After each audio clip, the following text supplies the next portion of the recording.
Sementara itu di tempat Hansen masuk ke Skynet dan memasuki komunitas Senhal. Dia membeli skill Sonic Thunderfuck. Dia akhirnya menemukan cara untuk membunuh peri. Terakhir kali Hansen melihat Sonic Thunderfuck, dia ingin membelinya. Tapi saat itu dia mencari keterampilan untuk digunakan oleh dirinya yang lain, yaitu koin bigat. Karena itu dia akhirnya membeli Elephant Dispatch. Kali ini Hansen bebas membeli Sonic Thunderfuck sebagai dirinya sendiri dari Senha. Setelah melakukannya, dia tertarik untuk memulai prakteknya. Singkat cerita, Hansen memanggil Angel cantiknya dan berlatih dengannya, berharap dia bisa mendapatkan pengalaman yang cukup untuk meningkat.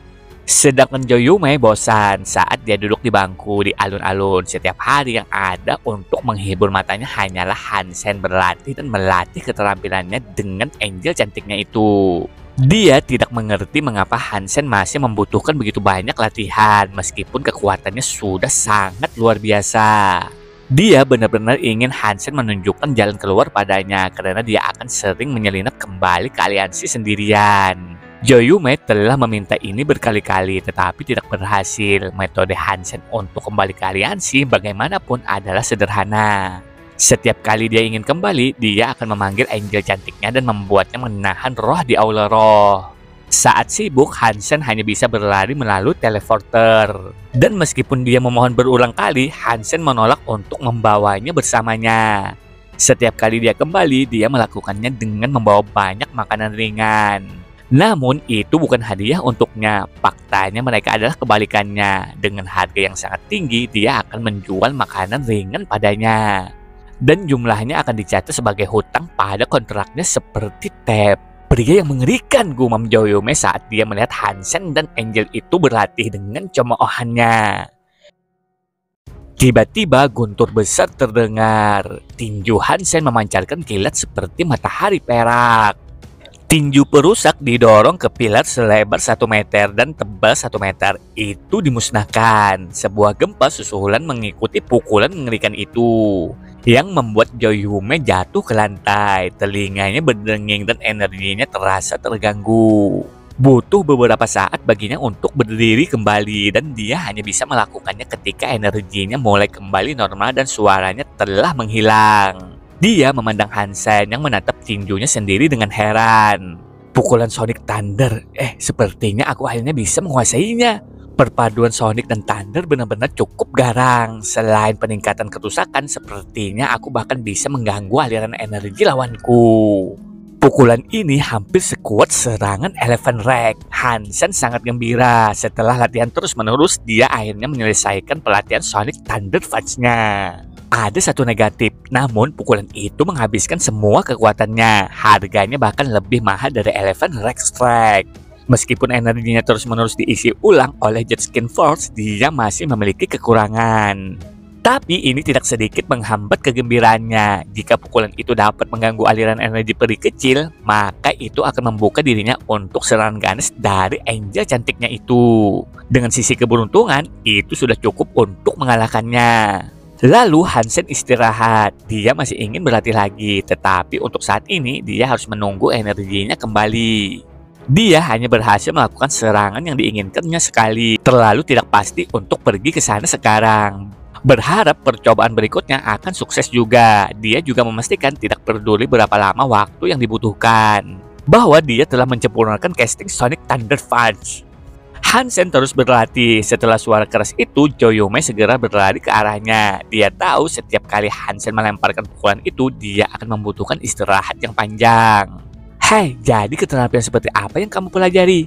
Ini terlihat agak lumpuh, bukan? Apa fungsinya? Apa membuat orang ketakutan? Bagaimana kalau kamu membiarkanku mengajarimu beberapa keterampilan nyata? Joyume langsung berlari ke Hansen dan berbicara dengan nada sombong. Hansen tersenyum padanya, tetapi tidak mengatakan apa-apa. Wanita itu sudah berusia 20-an, tetapi kepribadiannya belum sepenuhnya pulih. Dia agak kekanak-kanakan, pikirnya Hansen.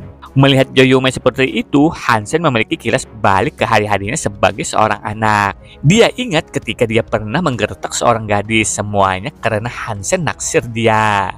Terima kasih, aku khawatir aku tidak punya waktu untuk melatih keterampilanmu yang sebenarnya, ujar Hansen dengan dingin. Dia bisa melemparkan Sonic Thunder Punch dengan sempurna sekarang, dan setelah energinya pulih kali ini, dia akan mati. Dia akan mencoba pertarungan berikutnya melawan peri. Hansen dengan santai melambaikan tangannya dan pergi meninggalkan Choyume. Setelah itu, scene berganti. Di tengah gurun hitam, Hansen dan anjaynya itu berjalan. Mereka berada cukup jauh dari tempat perlindungan. Karena Hansen ingin menggunakan jiwa bis yang terkait dengan koin emas bigat. Karena itu dia tidak ingin Choyume melihatnya. Lalu Hansen berlari melintasi pasir gurun sambil mengamati daerah yang dia lewati. Peri pun muncul dari pasir hitam dan dengan tatapan marah ke arah Hansen mengeluarkan embusan udara dingin yang ganas. Hansen mengabaikan kemunculannya yang tiba-tiba dan melanjutkan larinya. Angel cantiknya dengan cepat datang ke punggung Hansen dan memotong gerakan peri. Sang angel cantik menarik perhatian peri dengan cukup baik untuk mengejarnya. Dan dengan cara ini peri itu dituntun bermil-mil hingga kota Yellowstone hilang dari pandangan. Hansen memanggil segala macam jiwa bis dan bersiap untuk bertarung melawan peri. Di bawah perlindungan yang diberikan oleh Cirah Raja Semut dan Kapan Elemen Unicorn Iblis, setidaknya Hansen tidak bisa ditembak oleh musuh bebuyutannya. Dia juga menyiapkan jet skin bangkit dan siap untuk menahan kekuatan es yang menembus pertahanannya. Namun untuk pertarungan yang sebenarnya, Angelnya akan menjadi senjata terhebat Hansen. Kontribusi pertempuran Hansen akan menjadi yang kedua, karena serangannya tidak banyak berpengaruh pada peri secara individu. Tetapi dia setidaknya berharap bahwa bersama-sama mereka akan lebih besar daripada jumlah bagian mereka. Dia belum ingin menggunakan pukulan Sonic Thunder, tapi dia bisa memicu kemarahan peri dengan cukup baik tanpa itu untuk saat ini. Pukulannya yang mengganggu memberi peri nafsu panah akan darah Hansen. Berbalik padanya, peri melepaskan kekuatan esnya dan Hansen mundur sejenak. Dia menghindari serangannya dan memanggil angelnya untuk melanjutkan layang-layangnya. Setelah melakukan ini beberapa kali, pelecehan serangan kecil Hansen dan penghindaran berikutnya membuat peri gelisah. Lebih dari sebelumnya, ia tidak menginginkan apapun selain meretas Hansen menjadi beberapa bagian. Peri mengambil keuntungan dari kesempatan berikutnya untuk menghindari serangan Angel dan berdengung melewatinya. Seperti bayangan es yang liar, dia dengan cepat mendapatkan Hansen.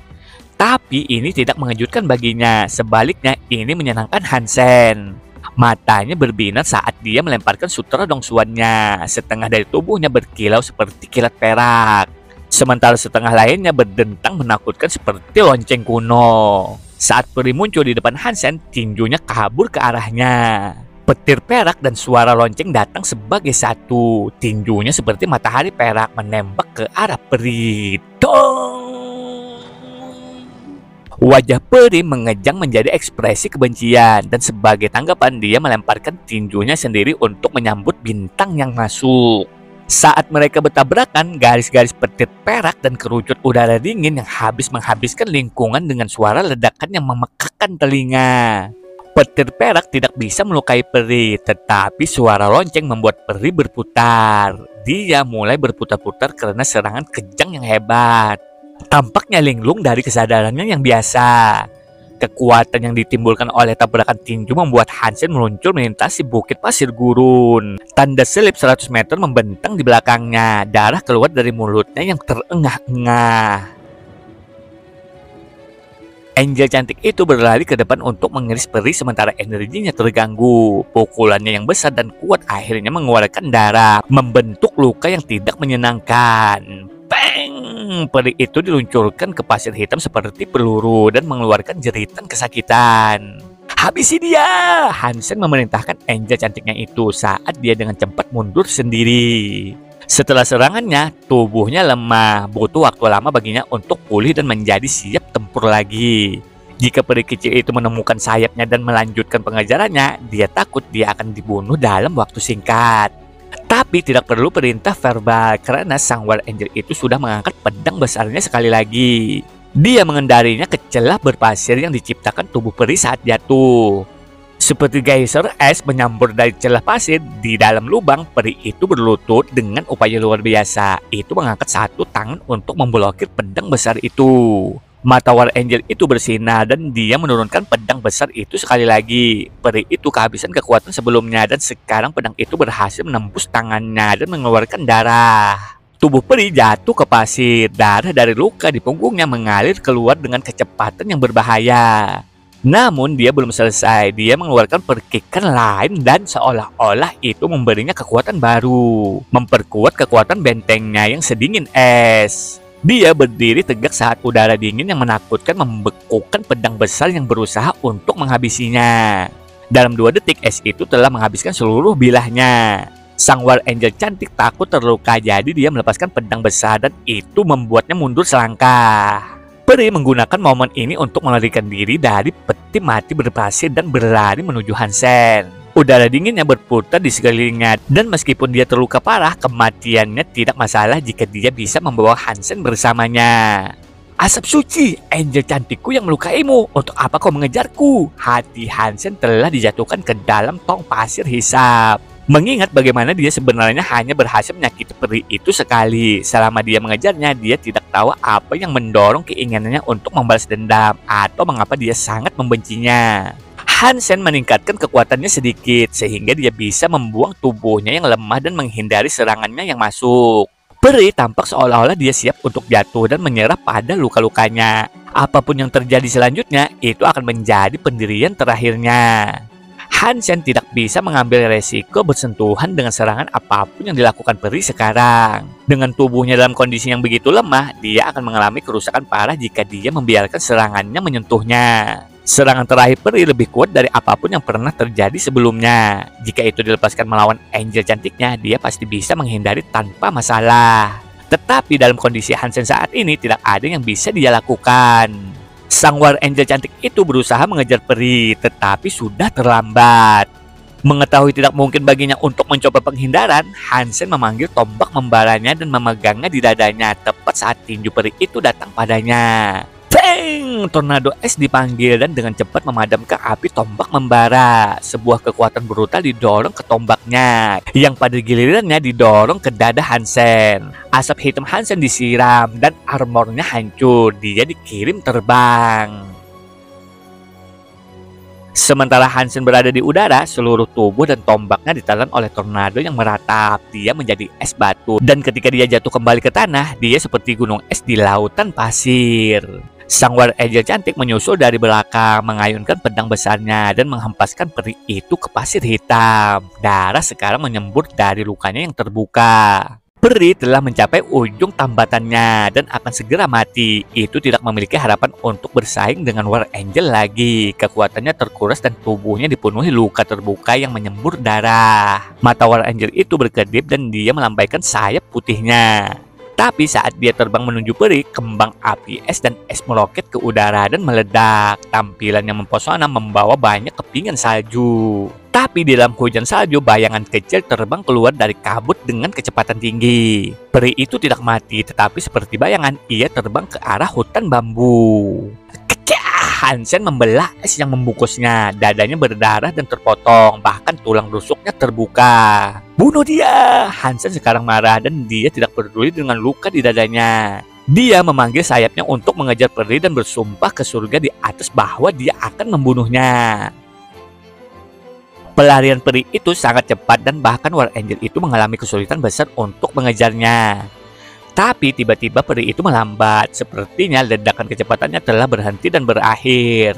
Karena kekuatannya sendiri yang benar-benar habis, sekarang bahkan lebih lambat dari biasanya. Ia menjauh dari pertempuran. Hansen dan Angelnya mengikuti peri ke Gunung Hitam dan menyaksikannya mundur ke mulut gua yang pernah digali kalajengking. Bersama-sama mereka mengikuti peri di dalam. Dengan tergesa-gesa, ancaman kecil itu melesat melalui hutan bambu dalam upaya untuk mencapai wilayah es tempat mereka pertama kali menemukannya. Hansen tidak yakin mengapa itu akan mundur ke sana, tetapi dia tahu dia harus segera menyelesaikannya. Dia memerintahkan Angel cantiknya itu untuk maju dan menutup jarak yang saat ini dicapai peri pada mereka. Tapi peri itu sekarang telah memimpin dengan adil dan bahkan jika mereka melaju dengan kecepatan tertinggi mereka, akan sulit bagi mereka untuk mengejarnya dalam waktu dekat. Peri berhasil mencapai danau dan sekarang setelah Narsisus hilang, lapisan es tebal menutupi seluruh area. Bahkan air pun tidak terlihat lagi. Peri itu memukul es setebal 1 kaki yang melapisi air dan menghancurkannya. Tanpa berlama-lama, ia dengan cepat terjun ke dalam kuali es. Sang angel cantik itu tidak ragu-ragu untuk mengikutinya dan terjun mengejarnya. Yang mengejutkannya, danau itu sendiri dangkal. Paling dalam hanya beberapa meter. Hansen menyusut dan berdiri di tepi air. Danau itu murni dan dia bisa melihat apa yang terjadi di bawah dengan sangat jelas. Hansen menyaksikan angel cantiknya itu mengayunkan pedang besarnya di bawah air. Tetapi sepertinya ada sesuatu yang menolak penyelesaian serangannya dan dia tidak dapat memberikan kerusakan pada peri yang terluka parah. Ketika Hansen melihat lebih dekat, dia melihat peri itu bersembunyi di dalam cangkang karang seukuran kepalan tangan. Cangkang karang itu tembus pandang seperti es halus dan Anda hanya akan menyadari keberadaannya jika Anda mengintip dari dekat.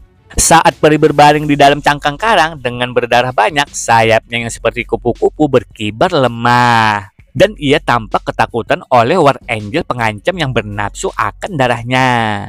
Hansen mengamati angelnya itu memberikan beberapa serangan lagi. Semuanya sia-sia. Kemudian dia memerintahkan untuk mengambil seluruh cangkang karang dari danau. Cangkang karang terasa dingin ketika Hansen memegangnya di tangannya. Itu tidak seperti cangkang lain yang pernah dia pegang sebelumnya.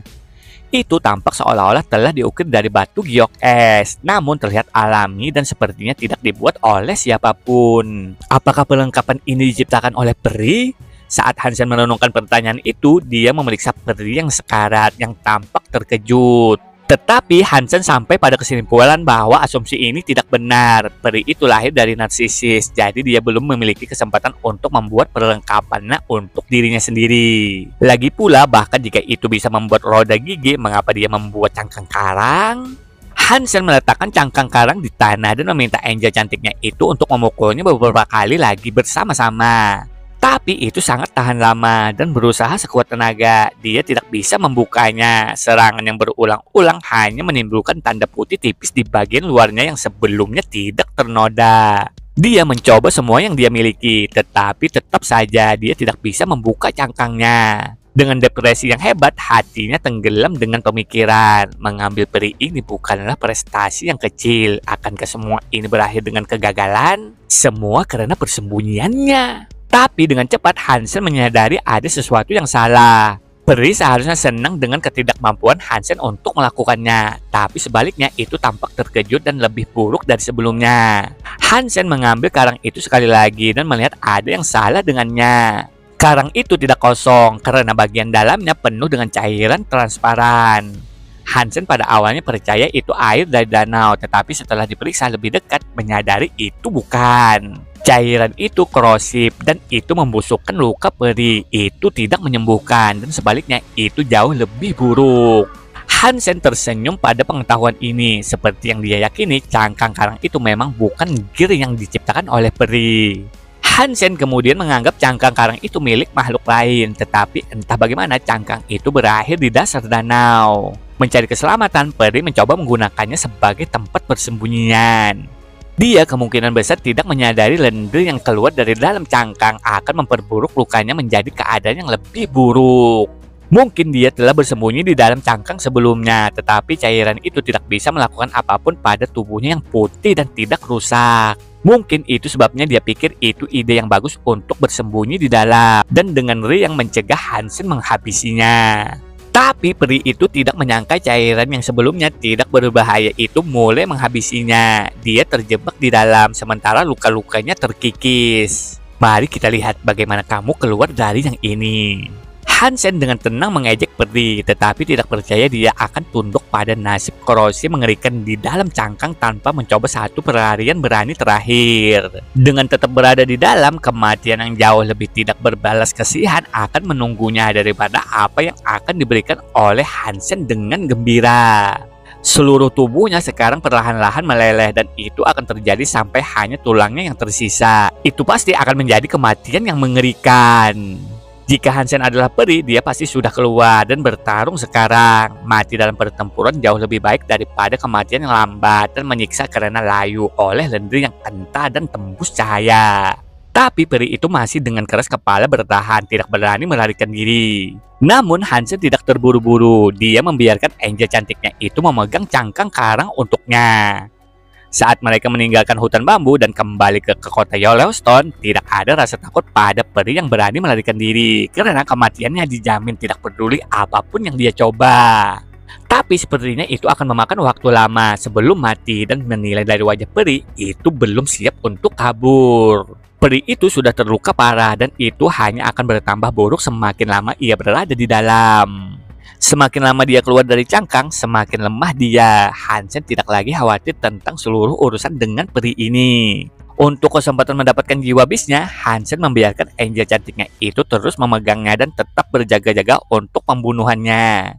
Jika peri itu memutuskan untuk meninggalkan cangkangnya, bahkan jika dia tidak bisa menerima jiwa bisnya, dia bisa memperbaiki NCC kehidupan genonya atau memakan dagingnya. Bagaimanapun membunuhnya akan bermanfaat, darahnya juga bisa memberi makan jiwa bis lonceng. Dengan darah bis super gut generasi kedua, mungkin hewan peliharaan loncengnya akan mulai tumbuh. Setelah menyelesaikan seluruh bencana dengan peri, Hansen tidak lagi ingin berlama-lama di tempat perlindungan yang sepi. Dia tidak tahu mengapa ada roh super yang dirantai di aula roh. Tetapi dia akhirnya memutuskan itu tidak ada hubungannya dengan dia dan tidak keberatan membiarkan misteri itu tidak terpecahkan. Hansen pun segera bersiap-siap untuk meninggalkan tempat perlindungan yang sepi itu. Lalu scene pun berganti. Setelah menyiapkan perbekalannya, dia mengumpulkan Joyume dan Little Oren untuk menemaninya dalam perjalanan melintasi gurun pasir dan menjauh dari kota Yellowstone. Peri itu masih tergantung di dalam cangkang karang. Karena lukanya semakin parah, Hansen mengira dia tidak akan bertahan 10 hari lagi, dan pada saat itu dia hanyalah tulang belulang. Apakah kamu benar-benar tahu jalan keluar dari sini? Joyume bertanya dari atas Little Oren saat matahari yang tak henti-hentinya menyinari dirinya. Tidak, Hansen dengan cepat menjawab. Dia telah memilih arah yang memutuskan untuk mengikutinya, tetapi dia tidak memiliki jalan pasti yang akan membawanya keluar dari gurun hitam. Joyume berpikir untuk memulai pertengkarannya dengan Hansen, dan dia mengangkat bibirnya untuk melakukannya. Tapi tepat sebelum kata-kata itu keluar dari bibirnya, suara kicauan burung menembus gendang telinga mereka. Jauh melintasi bukit pasir gurun hitam yang terik, seekor burung seperti pinik yang menyala hitam terbang.